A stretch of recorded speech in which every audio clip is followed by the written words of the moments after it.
What's up, family? We are up. We are live. All the messages are out. We are on. Make sure my tie is straight.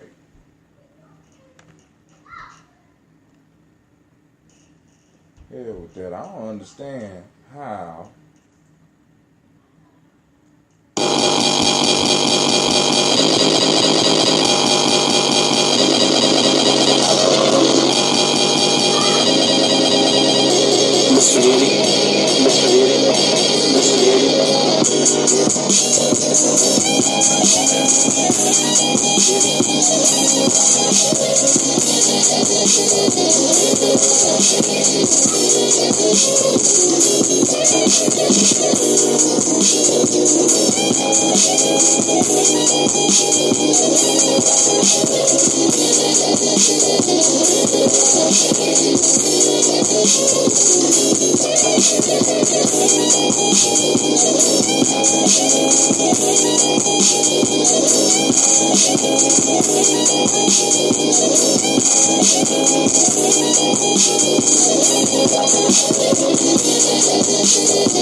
Rolling into the cockpit. Hey, Sheila, what's going on? Come on, Sheila, you gonna knock yourself over.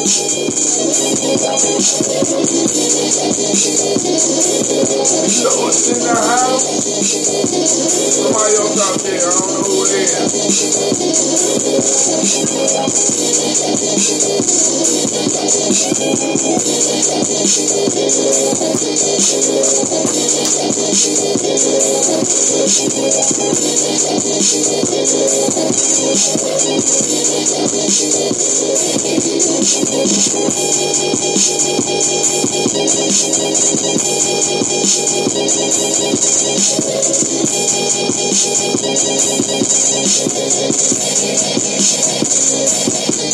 Oh, what's up, Jackie? In the house.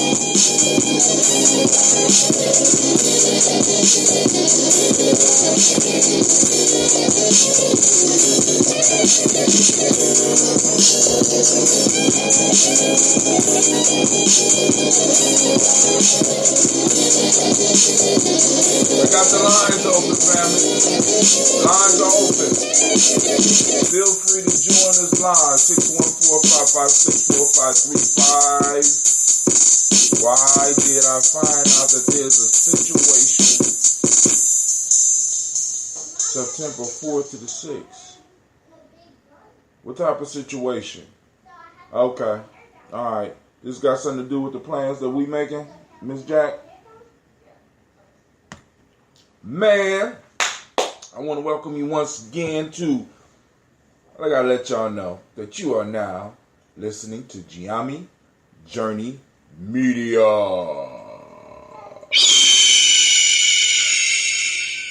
This, of course, is Tribal Quotes. We are on day 25 and it's a Heart of December production. When we strive to blow up those old paradigms, and somebody has already called in on the line.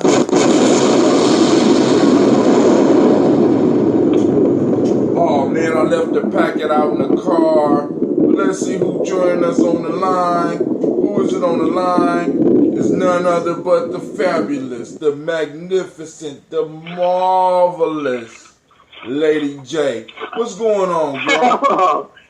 Oh, you're extra friendly today, huh?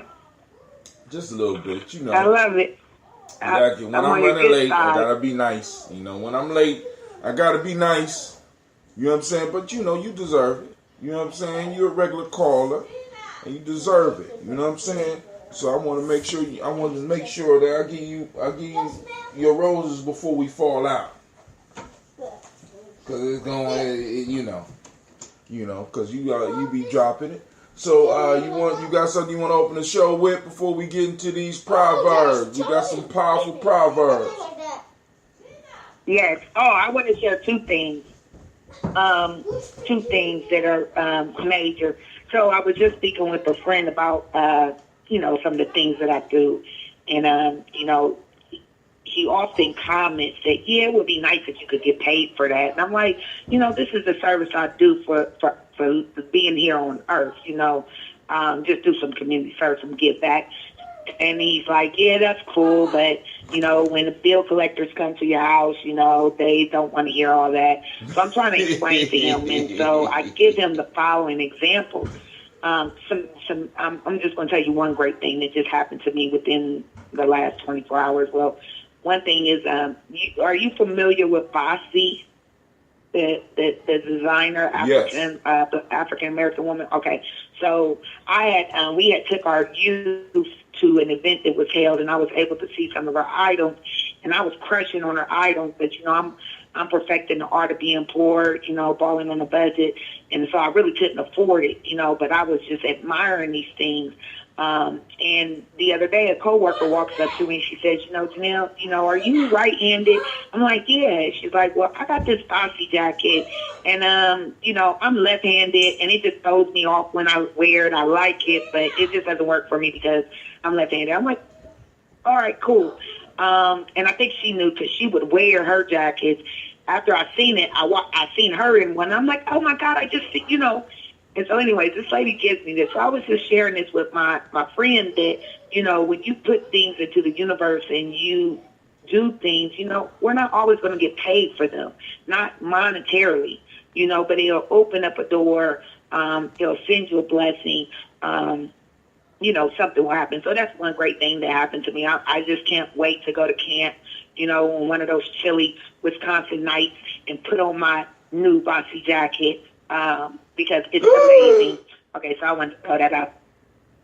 Right. Oh, it's just amazing. No, my crystal from my glass is gone. I mean, what you're saying is good, but my crystal. Oh. It's sabotaging. That's what it is. It's sabotaging. Oh my God. But hey, all right, that's some good news. You said you had two things, I have though. one more. Yeah, I got one more thing. So I am in the midst of writing my book, and one of my titles is Akusia, which will be my icon name. So I was doing, and I'm born on Sunday. So I had I read up on some things about my name, means agility, read up on, some of the characteristics. And I even, one of my Makungas, shout out Makunga Nakia, she made me an amazing doll that sits at my desk. She had to make me a second one because the first one, if you know me, I'm scatterbrained. It was misplaced somehow, leaving camp, and about what happens if you lose something at camp.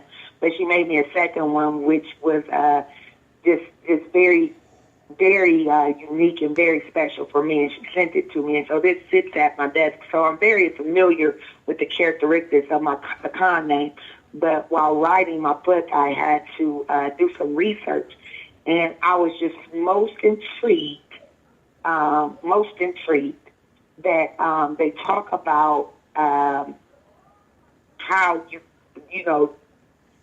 it talks about what this truly means, and I had never heard this. So I'm telling my friend about all this, and he says, oh, I don't believe believe that's like horoscopes or something. And something that I learned about the Akan names is that it's like your soul decided when it was going to be born. Yeah. And So, who you was going to be born through. You know, say it again. And who you was going to be born through. You know, we go over the con names. Like, I mean, I done did about 3 shows on those. So, I mean. Okay, I missed man. all 3 of them. But that was a piece, you know, and then and what was really deep was that I was reading it in there was only one line that didn't apply to me, and that was that you don't put off until tomorrow what you could do today. And ironically, my procrastination, you know, I get things done, but that has been my area for improvement for the last 2 years, right? That is something. So my first step was I went from calling myself a procrastinator to saying I procrastinate. You know, like I no longer wanted to take that title. Okay. And so I have been working towards fixing that. And then it made sense why I sought to improve that, why I chose that to improve upon, because really by nature, I don't think that's how I am, right? And so I read this, but like I said, everything applied. So that's what had me thrown. But as I did more research, it talked about how your soul actually decides what day to come, to be born, because you're already who you are. So it's not like I don't know if the horoscopes is the same way, but maybe it is. But I'm just like, wow, this is so deep. Our ancestors watched cycles, and it's human to look for cycles and systems. So our ancestors over generations watched individuals born on certain days, and by categorizing and organizing and through the rites and stuff, we're able to start identifying certain traits that went with each name or each day. You know, well, hey, such and such was born on I can't say the day, but Cooley Chagalia, he got these type of traits, and I noticed some of the same stuff in such and such, and over generations that fed into the name. And what these names give us the ability to do, it gives us, one, the ability to kind of predict in general how someone is going to be or what they're going to do. And it's the same thing when you look at astrology. Astrology is just individuals noticing certain traits in individuals born in certain times. It's called paying attention to your people. It's called paying attention to the cycles of nature.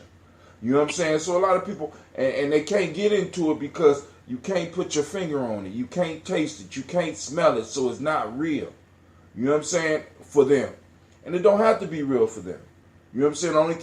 Only thing your friend has to do is respect your choice in using it. Because what'll happen is, what you'll start finding is that people will start, like, I had one of my daughters who fell in love with the whole libation piece. And when she would talk to some of her male friends, they would try to put her down because she would literally talk to trees. Or she'll go pour a libation and be like, that's witchcraft and blah, blah, blah. And then she have to come and I have to, you know what I'm saying? But the whole piece was, I'm like, baby, you always going to run into people that look at some of your practices that are not standard and tradition and traditional here. They will always look at what you do as something negative, because nothing that we brought from Africa, nothing that we brought here benefits the system in charge. And we got to understand that. I mean, and so it's part of their hustle to destroy that and make us not like that, to make us fearful of it. You understand what I'm saying? So you being able to say, hey, you being able to read through that and being open enough with yourself to be like, damn, this fit me. Like when I first read Kwabena, you know, I read Kwabena after I got shot. And I said, well, damn. You know what I'm saying? Because that was in there. That whole piece was in there, and it was incredible to me. I'm like, how did they know that? And it didn't say you got shot. They said that sometime in order for you to change, Kwame goes something like this, sometime in order for you to change or to slow down, something tragic has to happen. I was like, get the fuck out of here. And then was even deeper. Check this out, Lady J. The year I got shot in my life, it was a 7 year. So now, because I was studying numerology, I looked at the number 7. 7 is the number for us. Now, other people out there going to disagree. But 7 for us is study, rest, and perfection. 7 is a number that looks back upon all the other numbers that came before it, and it studies and it perfects itself so that it can move into the next number, which is power. Which means you got to study, rest, and perfect yourself. And that year, I was running around acting crazy. I was running around, not just acting crazy. I wasn't acting crazy. I was working and I was trying to run a program. I was building a program. The Underground Railroad was booming. We had, you know what I'm saying, basically had a contract. I was able to bring people on and work with me. And all of a sudden, I got shot. And I went back and I did my research on the number 7. I'm in the 7th year. And what that number told me was that if you do not recognize that you are in a period of study, rest, and perfection, the universe or the creator or God or whatever you call it will sit your ass down to make sure that you can do that. And that's exactly what happened to me. Now people would be like, oh, that's spooky. That's you know what I'm saying? But then now you're dealing with those scared souls. And sometimes we got to shed or guide those souls up out of our lives because they're not benefiting. They're not benefiting us and they're not benefiting themselves by being cowardly. You know what I'm saying? And sometimes they could chase us away from information that can really help us because they caught up on some, they caught up on some shit. And you got to always remember that. And some of us that's just caught. We're just trapped here. You know what I'm saying? And it's horrible because it's like, this don't make no sense. This sound good. Here, let me help you. And they'll move away from it. But I'm sorry. I didn't mean to go off on that. But yeah, that's a beautiful thing, Lady J. So, Hi. Somebody else is on the line. Who on the line? Hello. What's up, CeeLo? What's going on? Hi. Now I wanted to share something about naming. When you were talking about how they observed the certain traits in people and how they came to conclude, different references about names. Uh-huh. When you invoke someone's name, you are speaking into them and their spirit what that name carries with it. And that's why, when we're naming our children, we should be very careful because we're going to speak that into their spirit. Who knows how many times a day do you say your child's name to them? Well, and the teachers say their name. So those names have a lot of meaning. I read over 10,000 names to decide on my daughter's name. Because, number one, I didn't know if I was having a boy or a girl. So I read a bunch of names, boys and girls, over 10,000 names before I decided on a name. And the name that I decided on wasn't just because I liked the sound of the name. It was because I liked the meaning of the name. Because I know, and I've always believed that you speak that into that person's spirit, into that child's spirit. So you don't want to be speaking curses. You want to be speaking blessings. You want to be empowering. You want to be uplifting. You want to be speaking that into their spirit. Or what sometimes is even worse is giving a child an empty name. Because sometimes we put these words together and because it sounds good. An empty name, yes. And it's just empty. So that means that we setting up this child to be mastered and molded by someone else. You know what I'm saying? So when we talk about there was a science to name. Think about the number of times we practice that. Man. And even in our The ancients believed that when you knew the name of something, the true name of it, you were able to control it. In some African traditions, they say that if you hear a strange voice call your name, keep walking. Don't turn around. Because when you turn around, you have answered them and now they have control of you. You know what I'm saying? This is from some of our traditions. You know what I'm saying? This is from some of our traditions. And we got to be clear. You know what I'm saying? It's culturally appropriate. When we talk about being culturally appropriate, it covers every aspect wait a minute. of our life. This thing is breaking up terribly. You know what I'm saying? So, data usage warning. Touch the view usage setting. See, how are you going to give me a data usage warning when I'm supposed to be unlimited? So now, before it gets too late, let's get into these proverbs. Ladies, are you ready? I guess y'all can't hear me. Hello? Are y'all ready? We're going to get into these proverbs. All right, here we go. Day 25. He who begins many things finishes but few. The next one. Do not remove a fly from your friend's forehead with a hatchet. I tell your phone. It ain't my phone, it's my connection. It's my connection.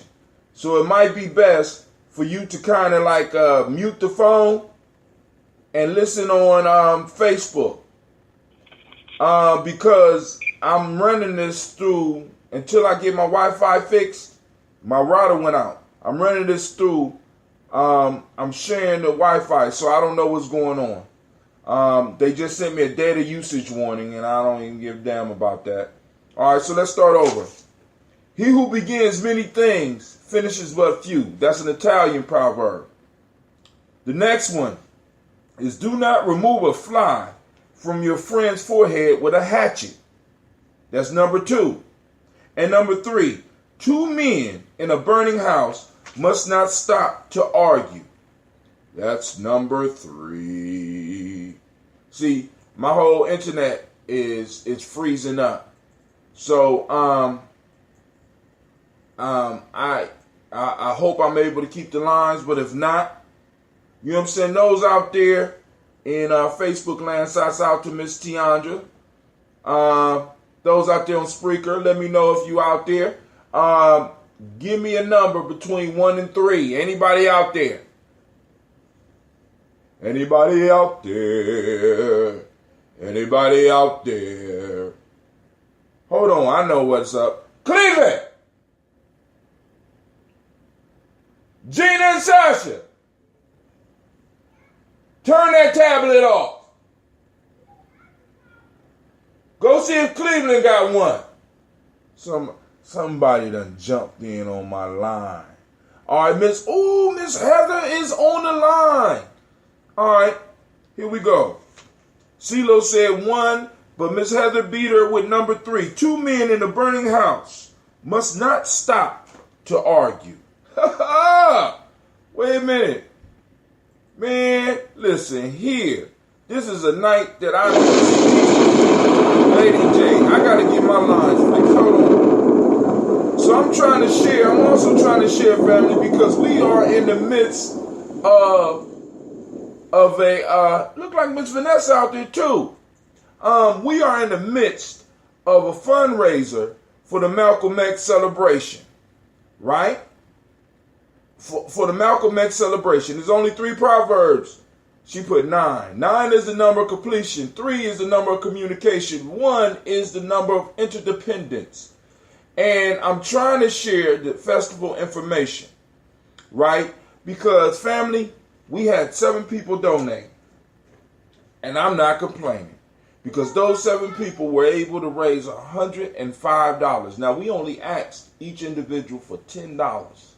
And for that $10, I will send you the book that I am using right here as a PDF. Because I don't believe in people donating. Right? What I believe in is us practicing the principle of the day. Ujamaa. Cooperative economics. Cooperative means that you do for me, I do for you. So with Gye-Nyame Journey, I'm never trying to ask y'all for something and you get nothing. So if I have to give you one of my books, if I have to give you a meditation CD, if I have to make a special video, if I have to do a special session just for a group, that's what I do. Because I honestly believe that we have to start practicing trade between ourselves. All right? But now, Miss Heather said number 3, 2 men in a burning house must not stop and argue. This one is basic. This one is straight to the point. This one speaks to all of us in our lives, right? A burning house. We already know what that is. I want you just to imagine that you wake up and the house is on fire.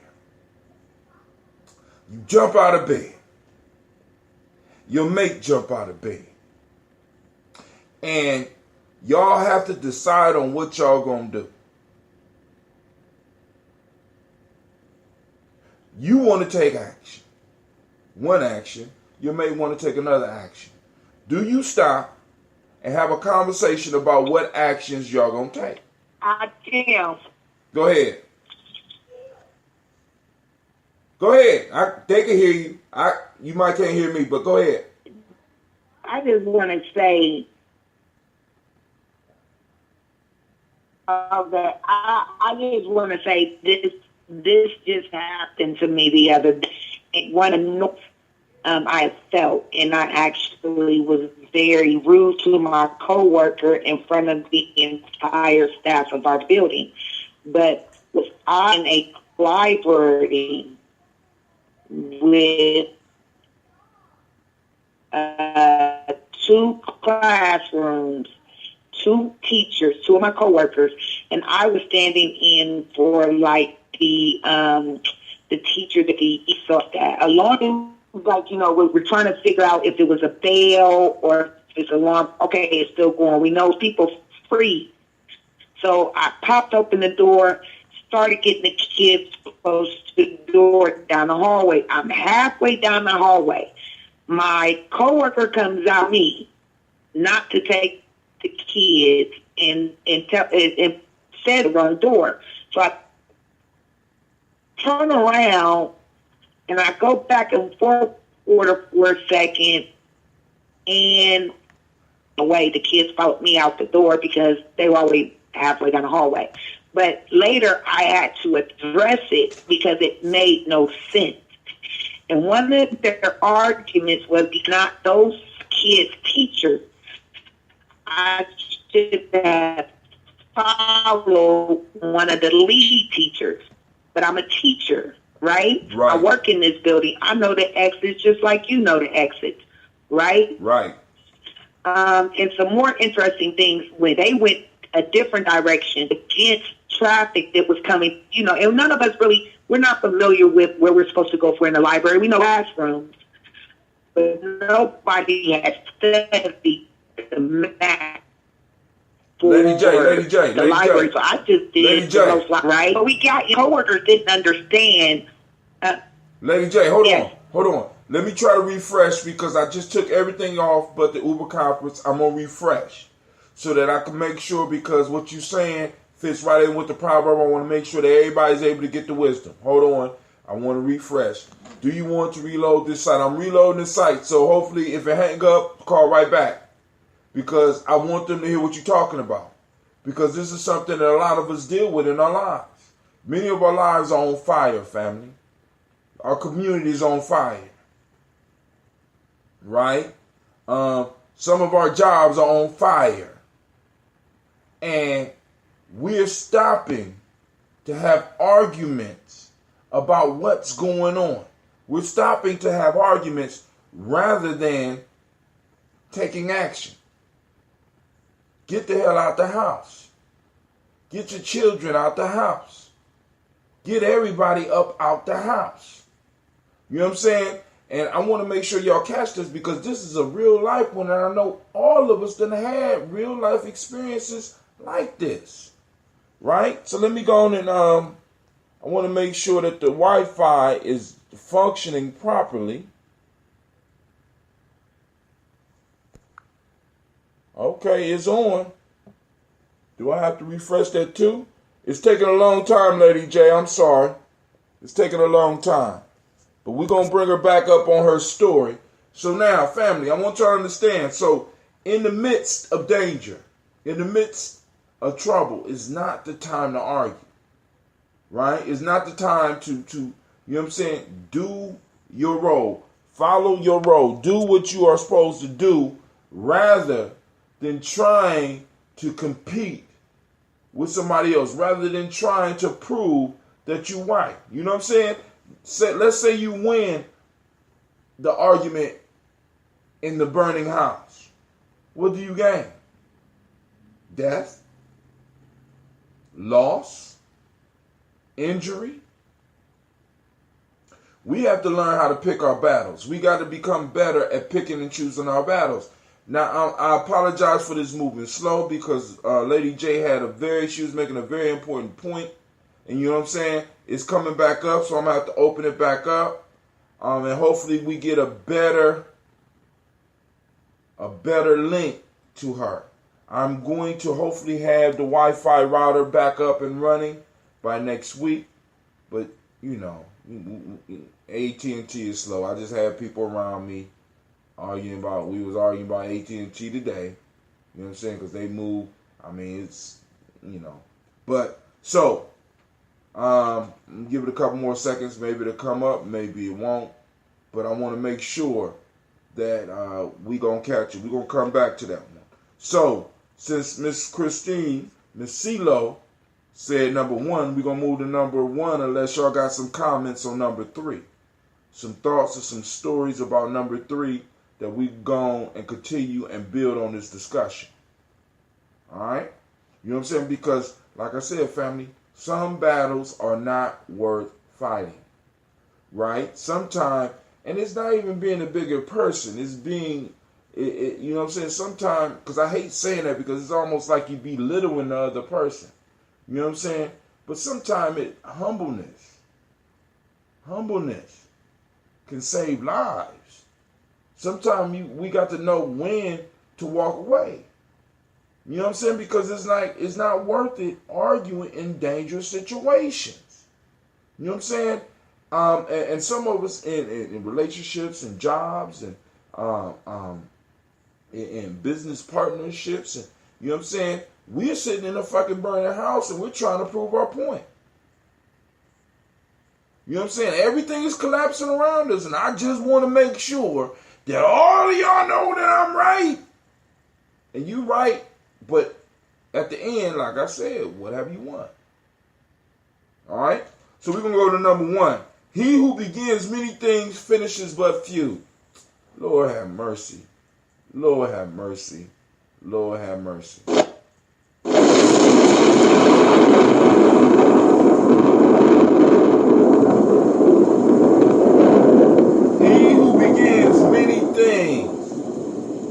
Finishes but few.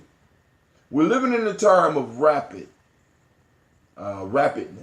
Everything is fast. Everything got to move fast. Man, this damn thing is moving so slow. And I really, I got to apologize to Lady J because this is not right to her. You know what I'm saying? But I want to make sure that y'all can hear. And as soon as she get on, we will go back to her point. You know what I'm saying? So now, he who begins many things finishes but few. You are the first participant on there she the call. go. Please hold while we wait for the others to join. Lady J back up on the line. So we're going to go back to the first one because, you know, I've been running my mouth since you've been off, and thank you for your patience. Do it sound better to you?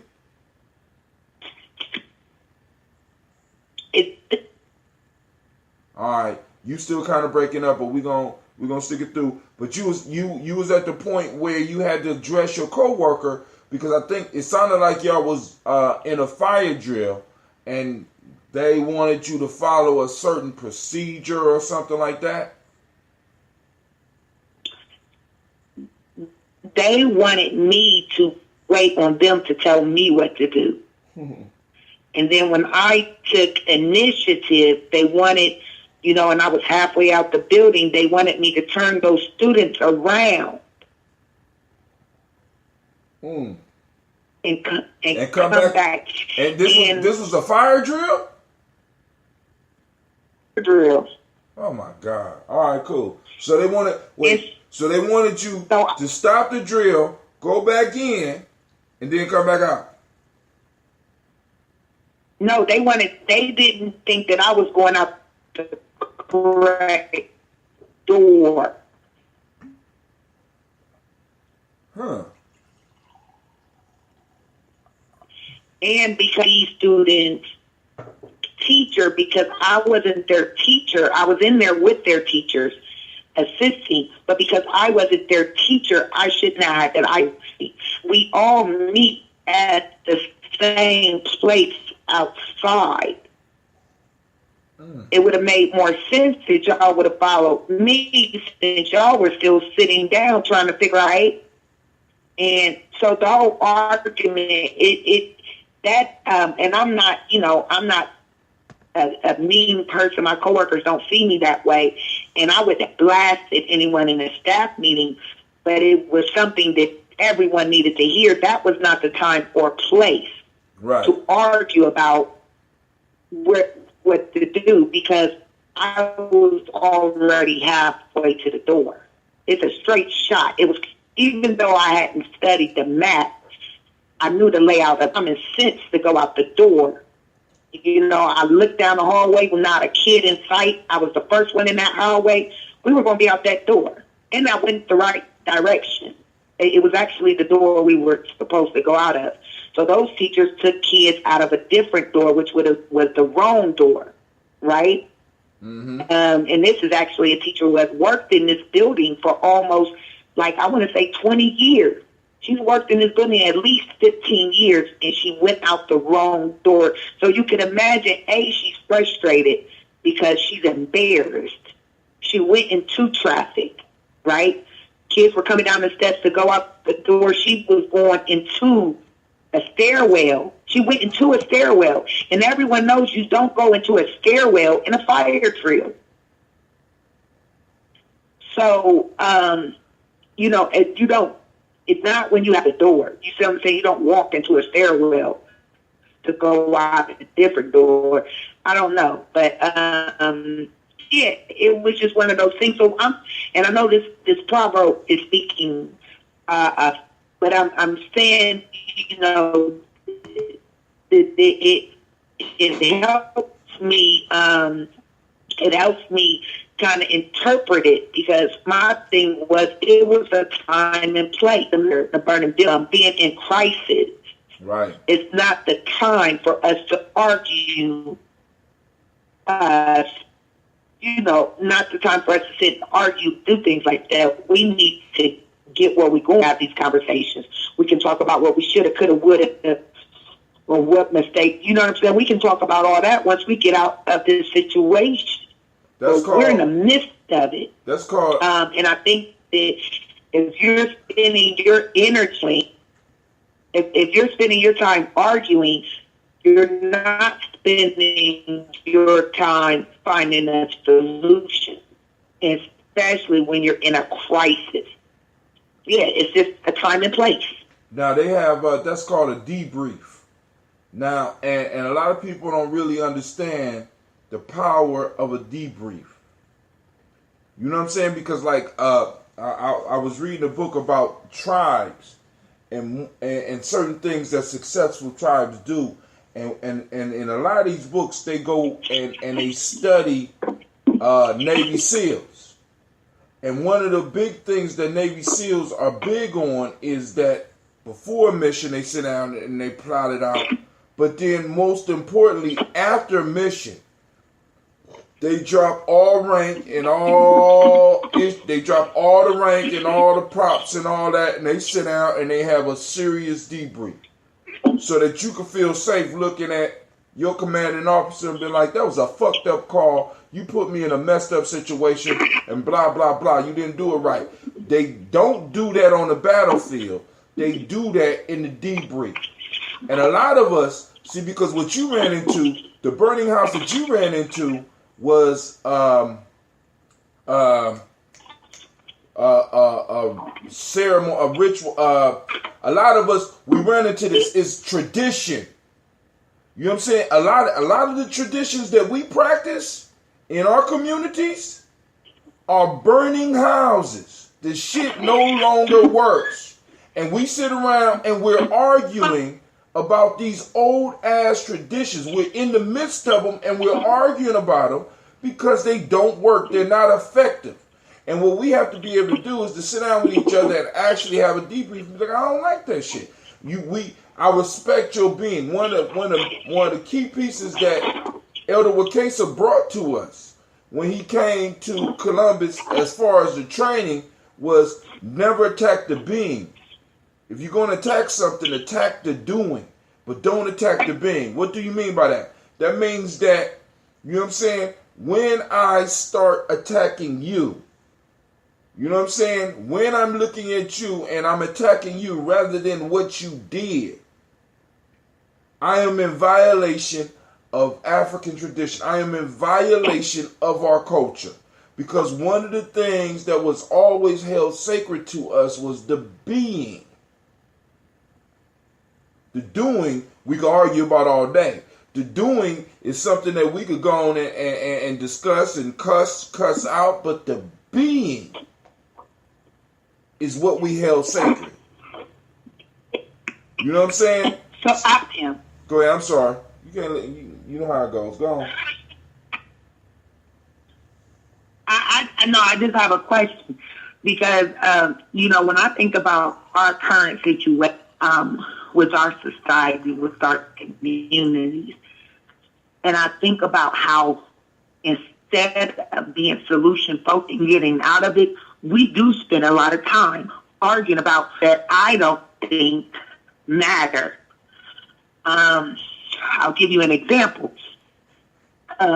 We are in the midst of this great awakening, in the midst of this, and we know who the enemy is.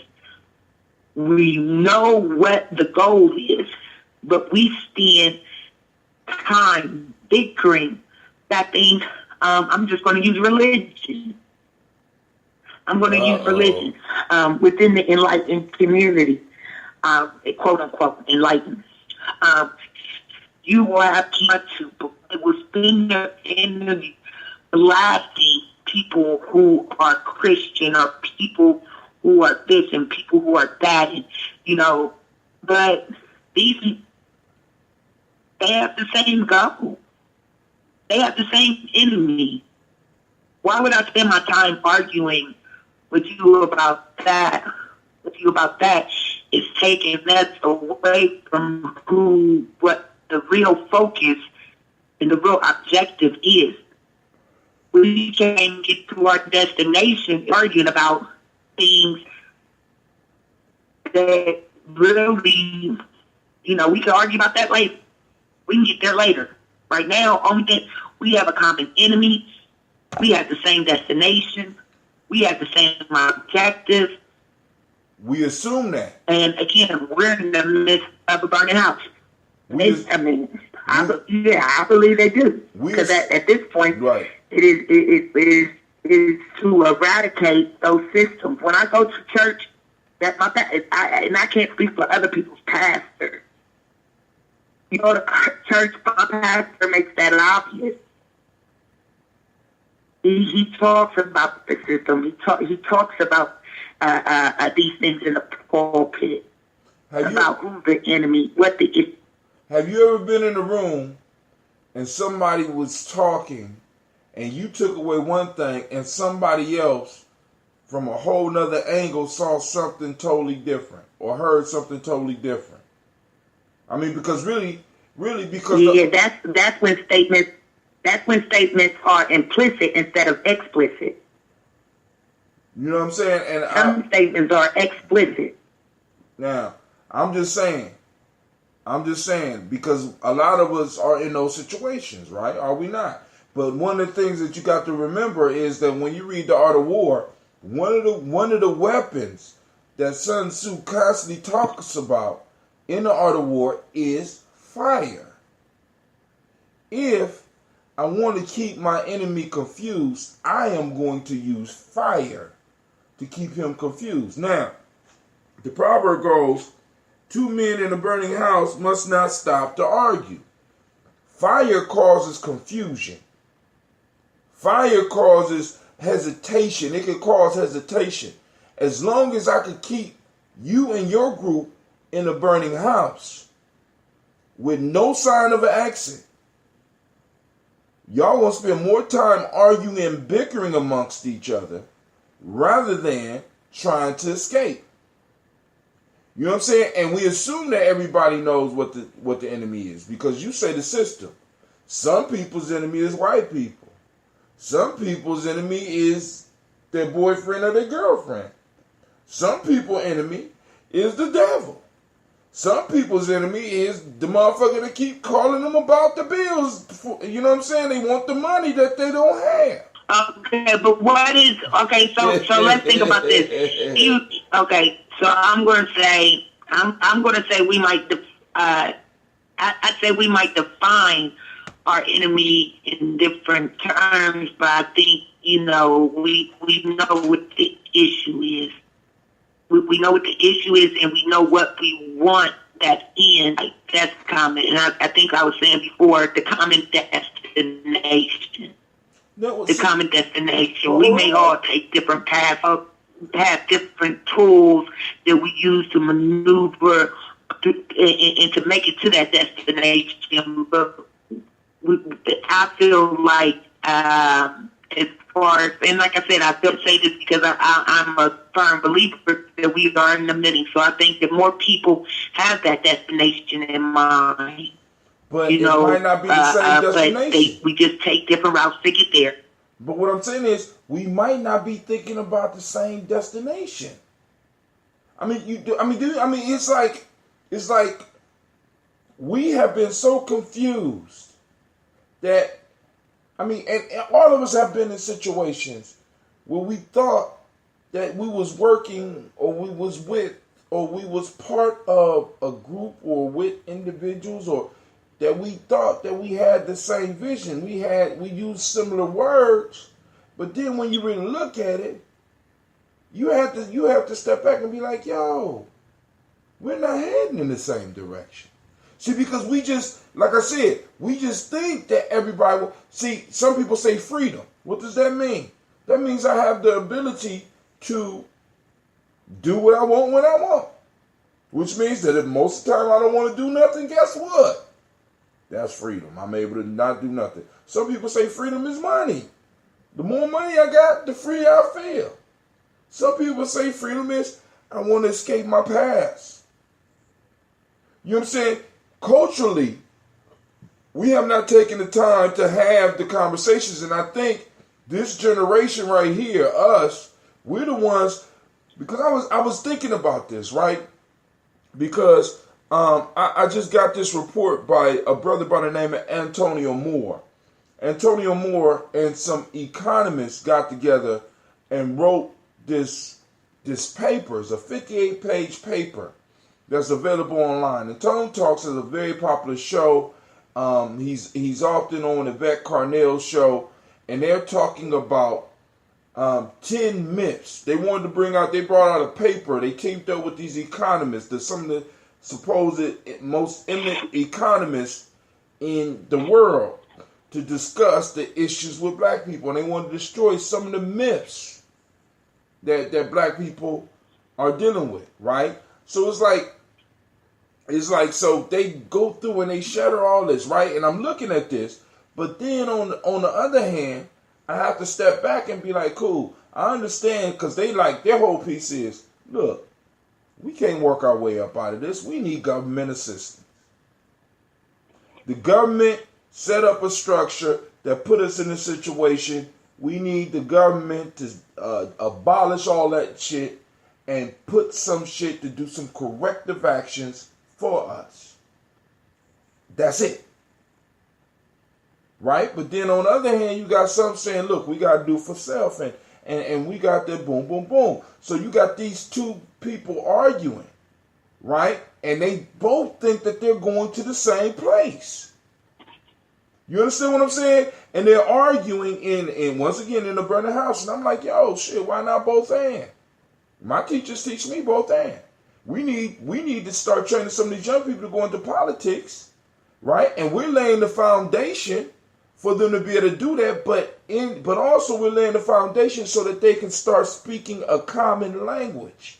So that when we say freedom, when me and you are talking and me and you say freedom, me and you get a similar vision. That comes from culture. And because we all come from these nuclear families with different definitions and different names and different ideas about the world, we're coming from different cultures. So when you say freedom and I say freedom, it means something totally different because your experiences were, in a sense, unique, almost unique to you.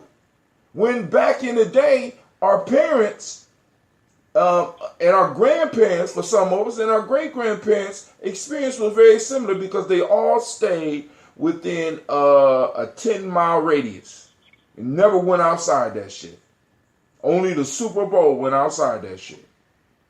But the majority of people stayed in a certain radius, so their worldview was very similar because they was experiencing the same things. I'm not just talking about it. Yeah, they experienced oppression, but they was experiencing certain things in that environment. We have to provide an environment where we could start speaking a common language. We have to develop that using tools like the internet. So that when we say freedom, I'm not confused. You know what I'm saying? Because you ask one of my kids, what's freedom? Freedom is peace of the spirit, mind, and body. I'm like, wow, okay. Then somebody else will come up with something else, and somebody else will come up with something else, and somebody will come up with something else. But until we have that common vernacular, we always gonna be confused. But hey, let's move on to the next one. Because you gave us a real life, a recent life example of that proverb. I was discussing, he who begins many things finishes but few. That's from Italy.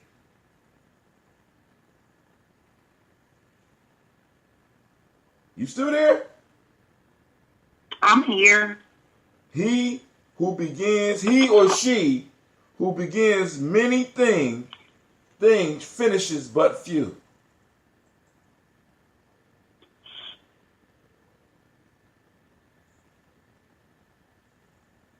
And no, Jackie, I will not stop talking about my crystal because I am hurt. Is it saying? Huh? You said read it again? I was just going to say, I was wondering, no, you can't hear me, Tim? I can hear you. Oh, no, I was just saying, you said he who starts anything finishes. Is it to say take one thing at a time? Take one thing at a time. Mastery. Mastery. Okay. At least that's the way I'm taking it. You don't agree with me. You starting to scare me now. You're getting soft.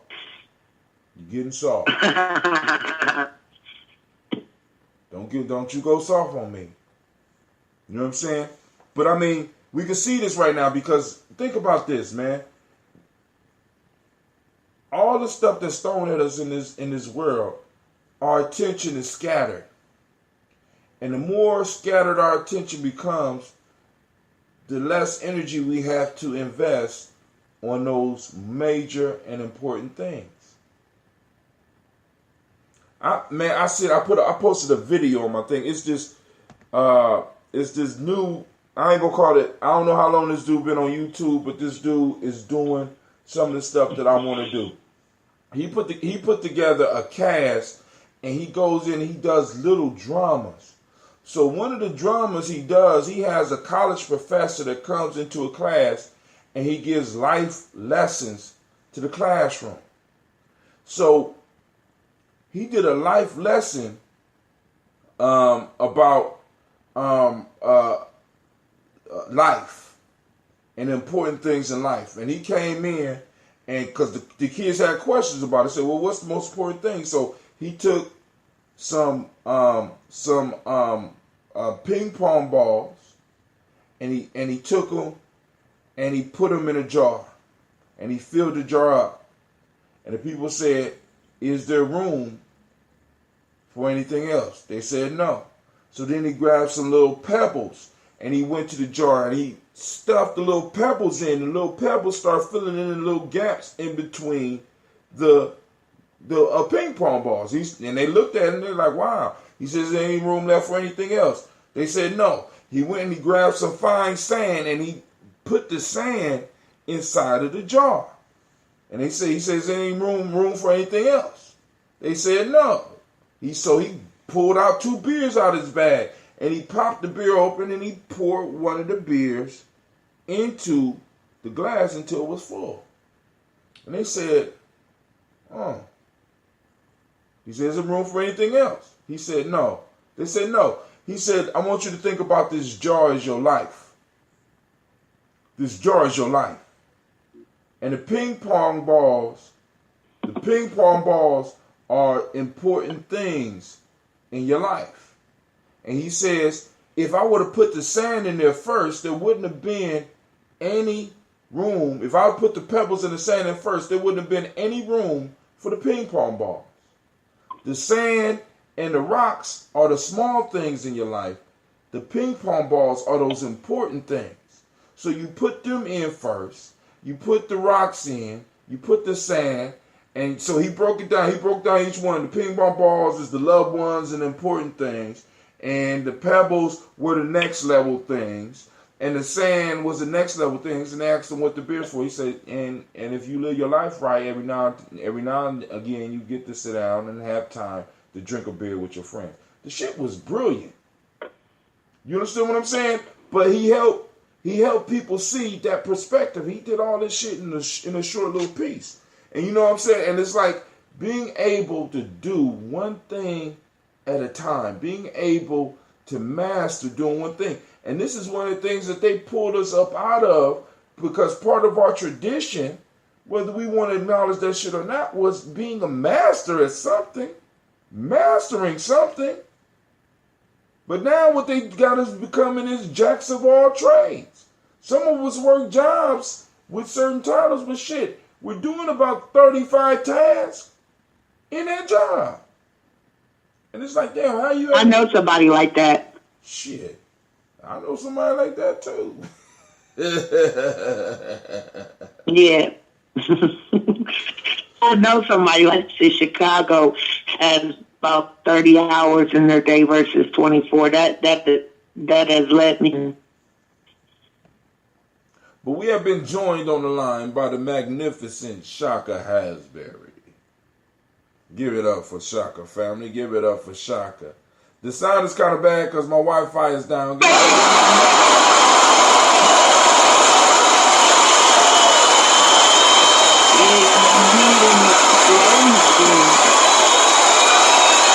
on, let the crowd finish cheering, man. Suck it up. Go ahead. Hello? Thank you so much. Thank you. No, for the 2018, thank you so much. Yes. Yes. Looking forward to May 19th. Malcolm X Fest.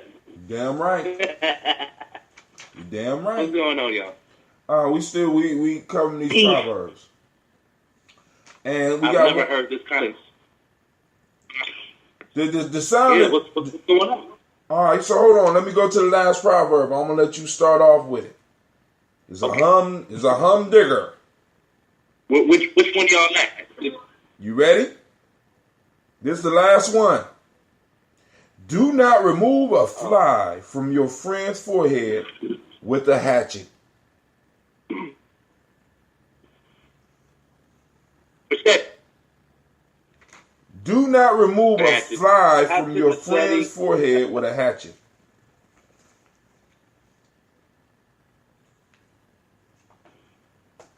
Okay, so you know how they always say keep closer, keep closer. I think that is my default.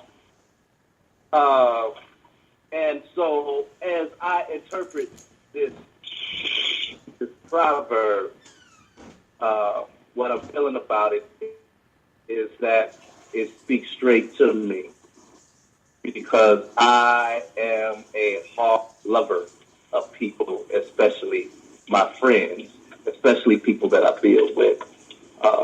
When we aim to uphold a certain standard, I'm a very harsh communicator, and you really gotta know dealing with, or else you'll get offended, and before we know, we are no longer in a conversation.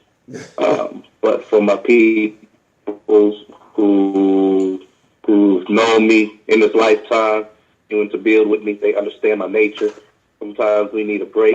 So getting to what does that have to do with a hatchet and a fly on somebody? The thing is that something we are so hasty and we are all about progress and we want to exert an objective, not spend the time delegating on or delegating on how things should be done. Let's just get it done. And sometimes with that, it is almost like a hatchet using the wrong tool and overkill just to do something so small. And doing that, you not only offend the nature of your friendship, and even harm that person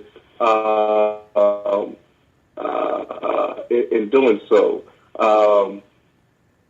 I can't think of one particular example, Tim, of how in our instances, maybe none of our instances really fit this one, but you know how you get called into action because of who you are and the role that you play in your community. Whether it's a matter of de-escalating certain situations. For action, people have to be, for you to step into that next mode. Your people have to be prepared to be able to step into act, for you to step into action, and for them not to, in your way, be detrimental. For example, a situation where you stepped in to aid or to de-escalate a situation, and because that individual might not have known you the way that your people know you, they tell me, because I'm just going on, I've heard the story time and time again, but you actually got injured. Yeah. So, say it again. I say yeah. That happened Hello? several times. Yep. Something small escalate to something horrible. Yeah. And you know what I'm saying? And oftentimes you start off with this like this proverb: don't remove a fly from your friend's head with a hatchet. You know what I'm saying? I mean, because we could change it from a hatchet to a bat to a newspaper. I mean, because think about it. How would you feel about a motherfucker if a fly was on your face and he didn't grab the hatchet, he didn't grab the screwdriver, he grabbed a paper and tried to smash the damn fly on your head, slapping you in the face in the process. You know what I'm saying? Sometimes it's better. Go ahead. I'm sorry. I just, the same can be true when you think you're helping someone and you're actually hurting them. I can think of with parents who spoil their children, and so their children don't develop work ethic. They don't learn how to value money. Things of that is counterproductive for that child's progression because that child does not understand how the real world operates. So essentially, you thought you were helping your child by, maybe spoiling them or something to hurt your child because you did not prepare them and provide with the values, the core values necessary to be successful. I'm thinking about I spent a lot of time in college reading all our papers. It was when she went to when she graduated. If she went to get a job, she spent at least 7 years cooking dinners and braiding hair because she couldn't get a job. As black kid, when they were asking her to do certain tasks, she lacked that skill because she had never got the practice. She never had to do that because I did it for her, and I thought I was helping her. I was good too, but it hurt her in the end, So there's so many times that we do things, and we do them thinking that we're helping someone, but maybe we're enabling them. Maybe we're not allowing them in the carry to be productive. Now, there's another proverb that'll go along with what you're saying, because it's like they say, if you want to kill a fool, give him a bag of gold.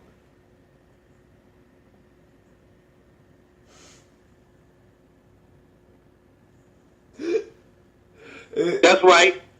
If you want to kill a fool, give him a bag of gold. So in a sense, that gold is that hatchet. You know what I'm saying? I remember we learning to become symbol literate. So when we breaking down these proverbs, we want to make sure that people understand that sometimes you can switch one symbol for another symbol. So we don't have to be stuck on a hatchet. It don't have to just be a hatchet. The fly don't just have to be a fly on the face. You know what I'm saying? Go ahead. Now, in the deeper context to what you just said, a musician who, a bad guitarist, man. Bad white boy on guitar. And he wanted to be in my band so bad. And at one point, he said, man, listen, and the reason I wouldn't let him in the band is because he was an addict. And when I say an addict, like, you say addicted to what? Man, whatever drug out there. This dude, if there's a party going on, he gonna smell it out, right? Right. And the thing is that I'm a big thing. I'm big about energy. I can't have that kind of energy on the bandstand. One day he comes and he tells me, man, look, I know you haven't seen me in a while, but in the same month, I lost my grandmother and my grandfather. No. It was his parents. It was his mother and his father. They were just old. And he lost them both in the same month. And he said, and so you can imagine, they left me an inheritance. Oh, God. 6 figures. And he said, man, if you don't let me in your band, I'm not going to my life. And this money is either going to kill me or make me stronger. I'm like, man, keep hope alive. And hit me up when you go through your transformation. And let me know when you go through your transformation. Right. And at that moment, that's all I could give to him. So man, I'm sitting here so basically that's the end of that. I mean, money itself is just a byproduct of his own demise. He is that his behavior if he with the resources, he would have been dead. And now there is no limit to how many drugs he can do. And honestly, I haven't heard from the dude since, and that was some years ago. So I hope that whatever life he led, he he did it up the way that he did it his own way. Right, you know what I mean? And that's the thing that we all, I honor anyone who goes out the way that they want to go out. But somebody signs that do not resuscitate, and they like, yo, I'm just gonna fade away, go and visit, and I'm gonna, you know what I mean? I'm gonna go out the way I'm gonna go. Hey, check this out, man. Yeah. I just want to correct one statement you made. There is a limit to how many drugs he can do. Cause listen, he said 6 figures. He didn't say 12. You know what I'm saying? We talking 6 figures doing hard drugs. That might be a 3 to 7 month affair.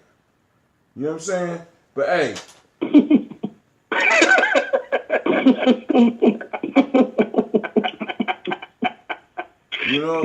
Shit. We all been in some form of fashion. We have been around, and shit. Some of us that remind me. Hey, that remind me of Brian was talking about being in the unemployment line, and they interviewed him. He said, "Are you dependable?" He was like, "Look, I got a $1,500, and I ain't never been late.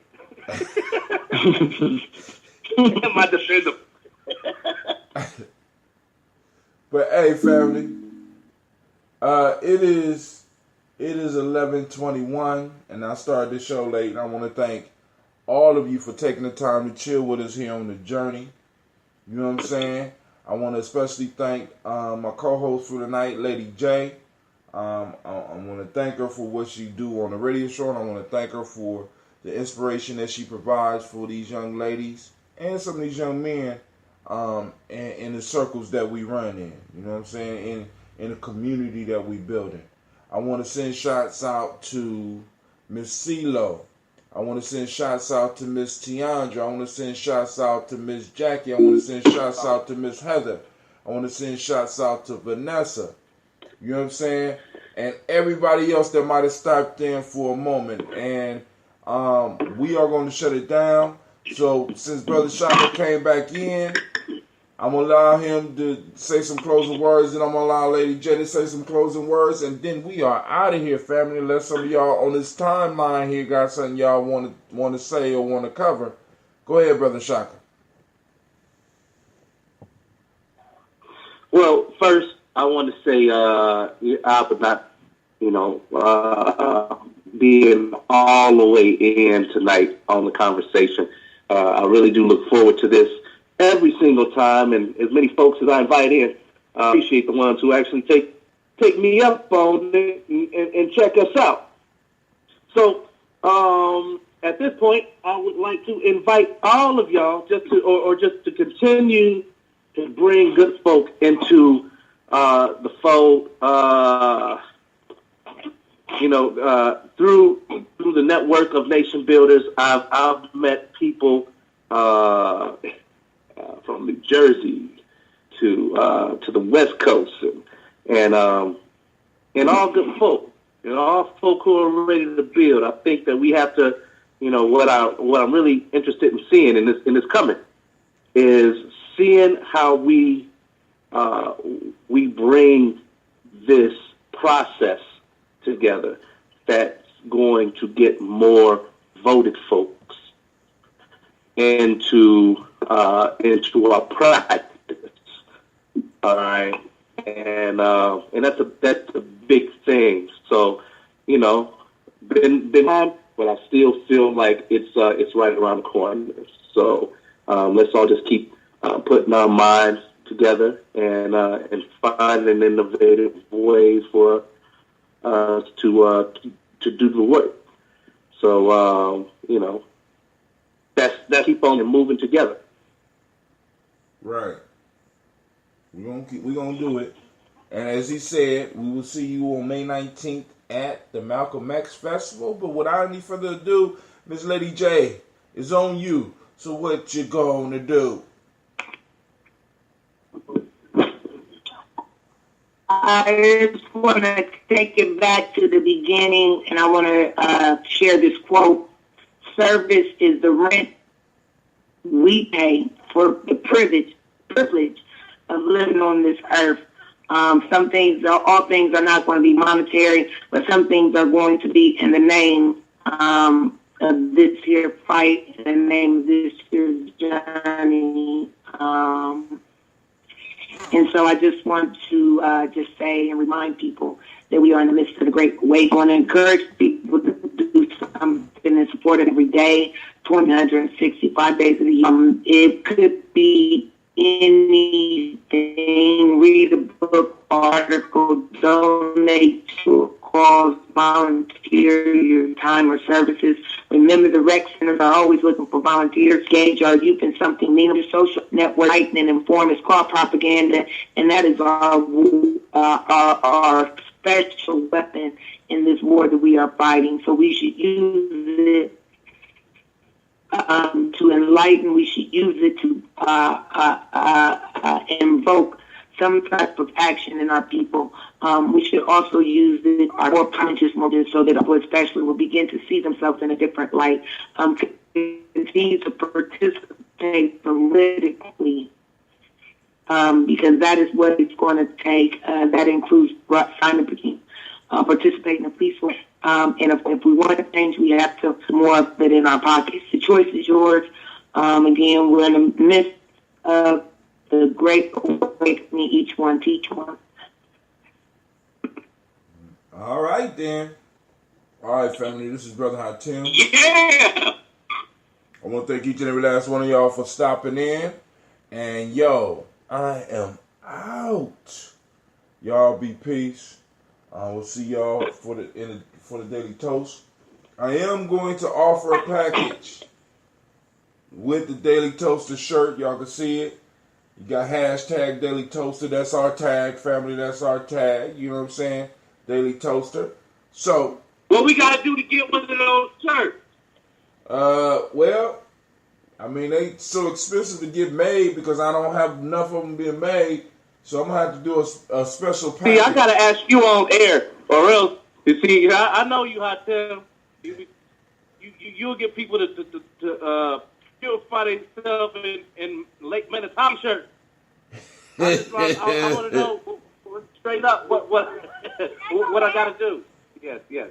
But that's not Lake Minnetonka. I got to know, but I got to what else t-shirts, man. That's not Lake Minnetonka, though. I'll talk with you because what I'm going to set a package together. I'm going to put it up on Gumroad, and people can decide because what I might do is, because really right now, the shirt was so expensive to get made that I really got to think about how I'm going to do it. So I'm gonna throw one of my Is it because of who you going to? That might be it. Because you know we got a network, man. I mean, what I'm saying is when I finally see you face to face, maybe you might be able to hook me up. I want to make sure that I got the person that's producing it is somebody of a like mind. You know what I'm saying? So I don't mind paying extra if I'm supporting somebody like that. Right. But I only had one made, and that's part of the issue. You know what I'm saying? So if I get 10 or 15 made, the price is gonna be different.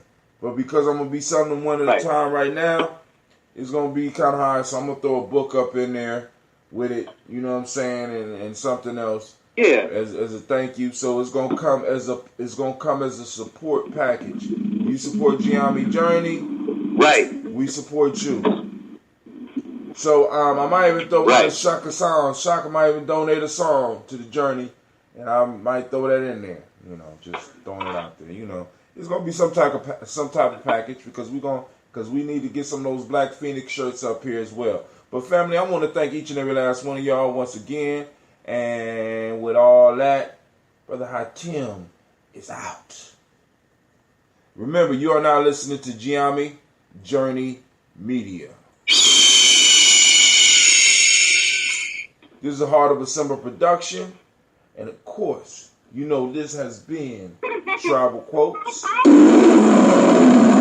We strive to blow up your old paradigm. Alright, family, we out.